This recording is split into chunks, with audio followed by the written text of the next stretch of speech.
ഹനീഫ്ക നാടോട്ട് പോയതാണോ? ഇവിടെ മുങ്ങിയതല്ലേ ഹനീഫക്കയോ? അഭിനയിക്കാൻ വേണ്ടിട്ട്?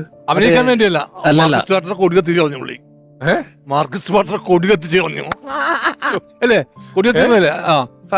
വിപ്ലവകാരിയായിരുന്നു. പിന്നെ അല്ലാണ്ട് കോളേജിൽ പഠിക്കുമ്പോഴാണ് തോന്നുന്നു അല്ലേ? ആൽബർട്സിൽ പഠിക്കാം, എസ് പഠിച്ചുകൊണ്ടിരിക്കുന്ന സമയത്താണ് അവിടെ തൊഴിലാളികൾ സമരം ചെയ്തതാണ്.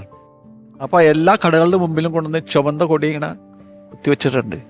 അപ്പം മുതലാളിമാരൊക്കെ കൂടി ഒരു ഭാരവണ്ടിയിൽ കൊണ്ടുപോയി തൊഴിലാളികൾക്കെതിരായിട്ട് ചെയ്ത്.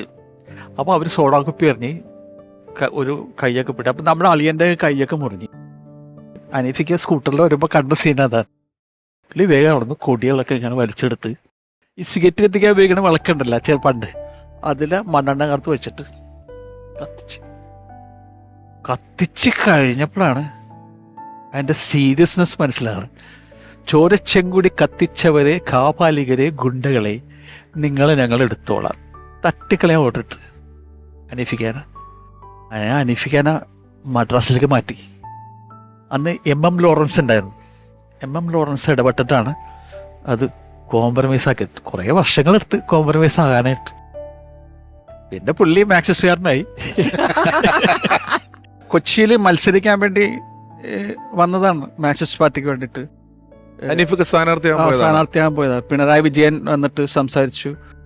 പിന്നെ എന്തോ ഒക്കെ പറഞ്ഞത് മിസ്സായി പോയി. ഹനീഫക്ക് അങ്ങനെ അതിനുള്ള പൊളിറ്റിക്സ് പരിപാടികൾ കേൾക്കലെന്നില്ല. ചിരിച്ച് കളിച്ച് രസിച്ച് പോലല്ലാതെ ഒരു ആരോപണം പരിപാടികളിലോട്ടൊന്നും നിൽക്കാൻ റെഡിയാവുന്ന ആളായിരുന്നു തോന്നുന്നില്ല.